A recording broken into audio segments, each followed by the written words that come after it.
Egzistuoja moteriški pažadai, kurie labai gražiai skamba, bet realybėje jie nepasiteisina. Tu nesi pirmas, kuriam ji visą tai sako. Ji tą patį sakė ir Tomui, ir Mantui, ir Pauliui, ir net tam pačiam bičiui, kurio vardą jau seniausiai pamiršo. Tai tiesiog štampavimas, šablonas, kuriuo moteris naudojasi, kai jas pasigauna emocijos. Pavyzdžiui, mieloji tau sako, tu netoks kaip visi, su tavim viskas visai kitaip. Ir tuo pačiu ji duoda tau suprast, kad tu toks ypatingas, toks išskirtinis, o viskas, kas buvo iki tavęs, tai net ne buvę vaikinai, tai kažkokie pėstieji prašalaičiai. Aš apie juos, jeigu atvirai, jau senai pamiršus buvau.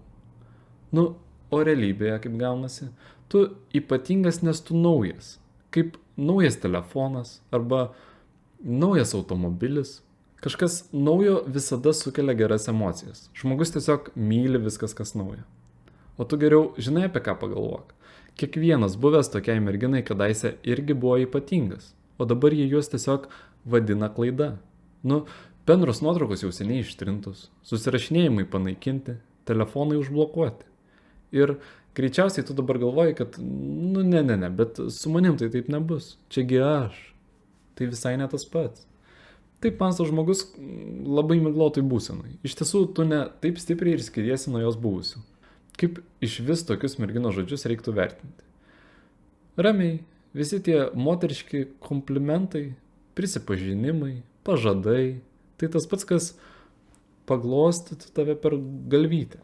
Mes juk suprantam, kad kai moteris pasako tau kažką malonaus, ji nelygino tavęs su visais vyrais pagal įvairius kriterijus. Ji jokios Excelio lentelės su statistikom nevedė. Ji tau sako, kad tu išskirtinis tiesiog todėl, kad taip reikia, kad šiuo gyvenimo momentu ji tai pajauti.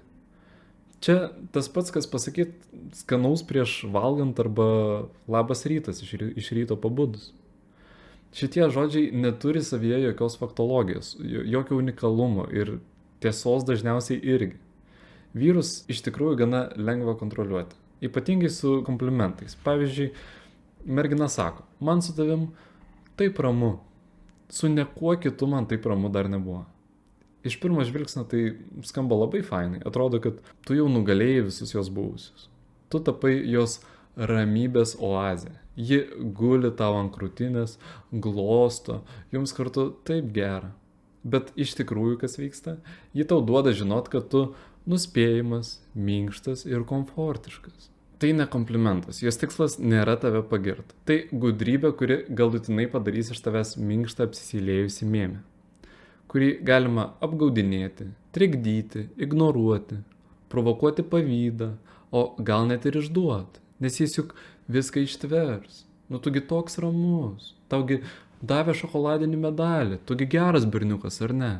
Ir viskas, ir lik toks pat. Tu toks šiltas, toks suprantantis, palaikantis. Gali pažiūrėti iš kito perspektyvos, jo?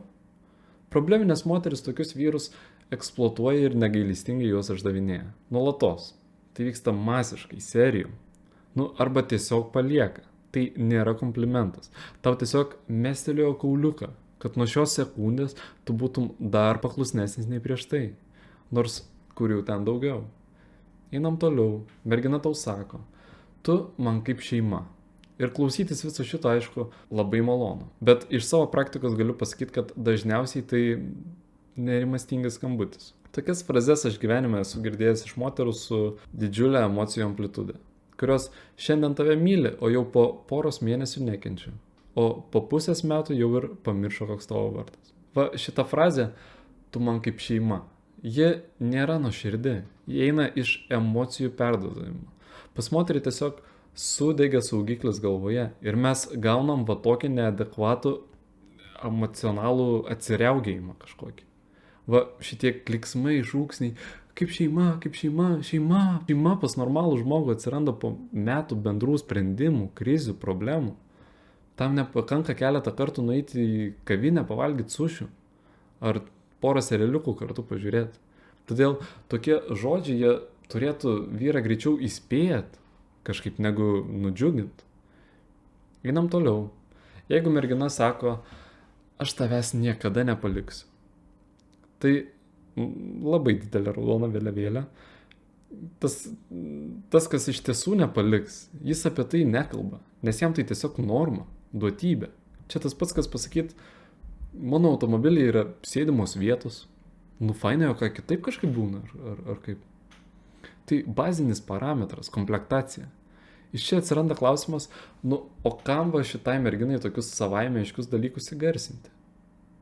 Man tai primena situaciją, kai prie tavęs prieina dileris ir sako, seni, šmotas žiauriai kokybiškas, pelekai šviežus, pažadu visa širdim nevoktas. Ir apie ką tu ką tik pagalvojai, jis tikrai nuo kažkur visą tai nufyrino. Tiesa? Todėl, kai mergina tau sako, aš tavęs neišduosiu, tai tuo pačiu ji jau prisipažino, kad tai yra įmanoma. Kodėl ji iš vis išskiria tai kaip kažkokį privalumą? Todėl, kad ji žino, kad prieš tai yra išdavus, o gal ir ne vieną kartą, o gal ir ne su vienu biču. Ir žino, kad tai gali padaryti iš naujo, bet tau, kol kas, ji neišdavinės. Va kodėl jie apie tai šneka. Jis sako tiesą, aš kol kas neplanuoju tavęs išduoti, bet jis šitą žingsnį padėti gali. Ačiū tau, draugė, aš net nežinau, kaip tau už tai atsidėkot. Tas pats, kai mergina tau sako, tu gali manim pasitikėti. Pasitikėti aš tavim galiu, ne? Man tai primena situaciją, kai prieina prie tavęs skemeris ir sako, broli, tikrai tau sakau, pažadu neapgausiu. Nori aš tau savo pasą dabar parodysiu, aš tau kiekvieną centą grąžinsiu. Viską į kortelę pervesiu, rytoj. Nori savo vaikų nuotrauką tau parodysiu. Tugi jauti, kad čia kažkoks skemas, tave dabar bando apmulkinti. Iškoliot kiekvieną kapeiką. Lygiai taip pat ir čia. Kuo garsiau moteris šaukia, kad tu gali manim pasitikėti. Pasitikėk manim. Ir tokia trebanti visa. Tuo didesnis šansas, kad ta išdavystė bus. Visi šitie dalykai yra įgarsinami su vienu tikslu. Gauti prieigą prie tavo pasitikėjimo. Jokių kitų funkcijų šitose frazėse iš esmės nėra. Kam iš vis jie sakyt? Aš tais neišduosiu. Kita grupė merginų tai tos, kurios sako, oi, pas mane su tuo Jonu iš vis viskas buvo nerimta.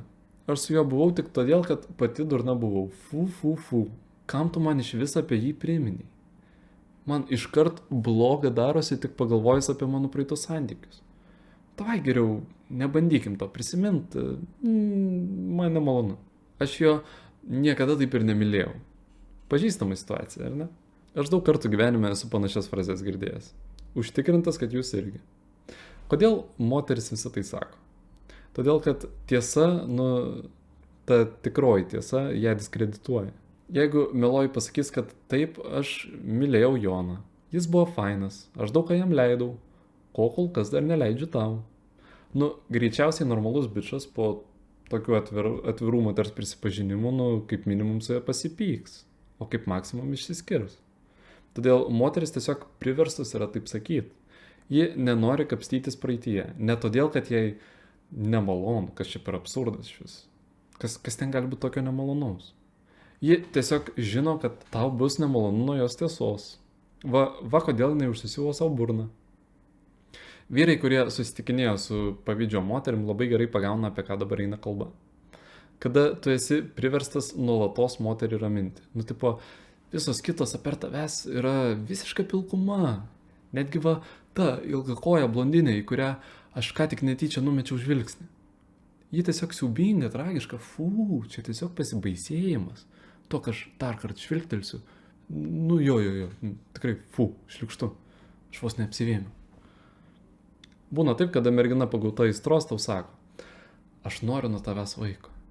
Ir naivus vyrai mato taip kaip aukščiausia pripažinimo forma. Bet iš tikrųjų tai tik paprastas impulsas. Lygiai toks pat impulsas kaip noriu naujos tašės, noriu prie jūros, noriu ilsėtis, noriu degintis. Šiandien vakare ji nori vaiko, o rytoj jau nori pagyventi dėl savęs. Taip labai dažnai būna. Va šita jos frazė, aš noriu nuo tavęs vaiko. Tai juk dar ir patikrinimas. Kaip stipriai tu ją susidomėjęs. Kada moteris pasako šitą frazę, ji labai įdėmiai skenuoja ir žiūri į tavo reakciją. To jau iš tavo fizionomijos viskas pasidarys aišku. Jeigu tu suminkštėsi, išspausi ašarą, ar bėgsi pirk soskį. Tai vienas scenarijus, o jeigu tu atvirkščiai įsitempsi, tai jau visai kitas scenarijus. Tai tiesiog labai patikimas testas, kuris beveik niekada neprašauna. Ir moteriai tampa viskas aišku, kas dedasi pas tave galvoje.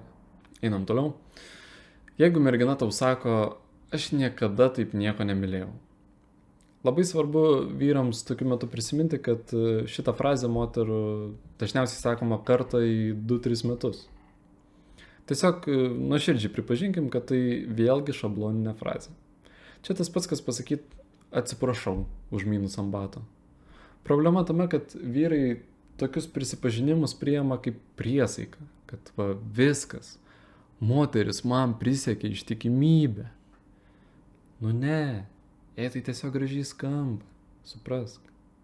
Pas ją nuotaika tiesiog šiandien gera, pajautė įkvėpimą ir tiek. Ką su šituo video aš jums noriu pasakyti?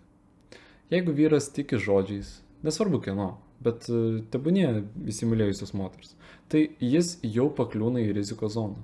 Nu, vat įsivaizduok, kad simpatiška panelė, kuri tau patinka, staiga sako, tu išskirtinis. Ir vat, kuo stipriau tu dėl to kaifuoji, tuo daugiau tavyje naivumo. Patyręs subrendęs vyras į visas šitas frazes prisipažinimus tiesiog nekreipia dėmesio. Jam tai jokių emocijų sukelti negali. Tai labai geras simptomas. Na, o net jeigu ir sukelia, tai jis greitai prasiblaivo. Na, o dauguma vyrų ką darys? Jie tiesiog paskęs savo šypseną išgirdę tokį moters prisipažinimą. Vyrai netgi laukia iš moterų tokių frazių. Kaip vaikai saldainių ar kalėdinės eglutės. Visi geri santykiai, kuriuos aš žinau, juose nebuvo kažkokių perteklinių prisipažinimų, kažkokios romantikos. Juose netgi buvo toks sveikas pragmatizmas. O jeigu santykiuose romantikos daug, tai ten visada ir dramos per akis. Čia tas pats, kas tu naktį. Varysi išgerti barą. Nu ką tai reiškia? Ryte skaudės galvą. Nuolatinė romantika santykiuose. Nu, garantuotai tu nuo to nukentėsi. Tai tiesiog visiems suvokiama žinoma formulė, su aiškiais šalutiniais poveikiais. Todėl moters žodžiai tai tiesiog reklama, o jos veiksmai tai produktas. Vyras, kuris nori būti apgautas, labai nori. Vat jis tikės viskuo, ką išgirs reklamai. Ji tokia ypatinga, tokia gera, nu jo, šiek tiek emocionali, bet pas mus su ja išskirtinis ryšys. O išmintingas vyras tiesiog išjungia reklamą. Jis jos nemato. Jie netiki ir rimtai į ją nežiūri nuo pat pirmos dienos. Vietoj to jis padeda tikrint produktą, išpakuoja jį, palanksto, patampo, išrenka visur, pažiūri, iš tikrųjų. Visos šitos moteriškos frazės, tu pats geriausias, aš tave dievinu, tai tiesiog savo emocijų iškelimas, savihipnozė. Dažniausiai mergina net ne tau visą tai sako, o savo. Čia kaip kovotojas, kuris prieš kovą atsistoja prieš veidrodį, patranko savo žandus, patranko krūtinį ir sako, tu pats geriausias, tu čempionas. Per visus šitus prisipažinimus moteris kelia savo emocijų laipsnį. Ji dėl savęs visą tai daro. Jai tai yra naudinga, nes ji nori stipriau išjausti tas geras emocijas, kurias jaučia dabar. Ir va tokia emocionali moteris su užkeltu romantizavimu, juk tai visada kvepia egoizmu. Ji nemoka tiesiog mylėti. Ji arba klykia iš džiaugsmo, arba žiūri į tave kaip į šiukšlę. Viskas. Jokio tarpinio varianto čia nėra. Arba ji sako tau, kad tu genijus, tu pats geriausias, aš einu be tavęs iš protų ir be tavęs gyventi negaliu. Arba jis sako, kas tu toks iš vis? Ką aš čia su tavim veikiu? Todėl, kai mergina klykia, kaip aš tave myliu, tai vyrui iškart turėtų kilti klausimus. O tu, kodėl dabar visą tai man pasakėjai? Nu, vat jie tau klykia, vat, myliu, vat negaliu. Vat, kodėl tu man dabar tai sakai? Kad duot vilčių, ar kad nusimesti bereikalingą įtampą. O gal kad gaut atleidimą už kažką? Arba pas tave tiesiog šiandien labai gera nuotaika? Čia kaip vaikas, vat, nupirkai jam žaisliuką, jis sako, tėti, aš tave taip myliu. Uždraudėjai filmuką jam pažiūrėti, reiškia aš tavęs daugiau nemyliu. Vat kažkas panašaus dėja dažnai nutinka ir pas suaugusius. Nupirkai žmonai naują tašę. Išleidai tūsinti su draugiam ar į klubą ar dar kažkur. Viskas, jis sako, aš tave myliu. Va, kaip gyvenime būna, kokiose situacijose sako, kad myliu. Tai, kad tave mylėtų, tu turi būtinai atnešti gerą žinią. O jeigu tu pasakysi, kad su draugiam eiti negalima, tai viskas, tu tironas. Ir jai reikia pagalvoti apie jūsų santykius. Reiškia, myliu įsijungia tik tada, kai jai patogu. Ir tokio myliu man asmeniškai nereikia. Nes tai tiesiog yra šantažas suviniotas į romantiką. Ką aš norėčiau pasakyti pabaigai? Yra dvi nuotaikos, kuriom galima žengti į santykius. Pirma, tai kada mergina įžengia į santykius kaip į atrakcionų parką. Ji džiaugiasi, ploja rankutėm, daro gražias nuotraukas, selfiukus, valgo cukraus vatą. Bet kai tik atsiranda kažkoks nuovargis, buitis, viskas. Visas tas džiaugsmas išgaruoja. Antras nusiteikimo tipas, tai kada mergina žengia į santykius kaip į mylimą darbo vietą.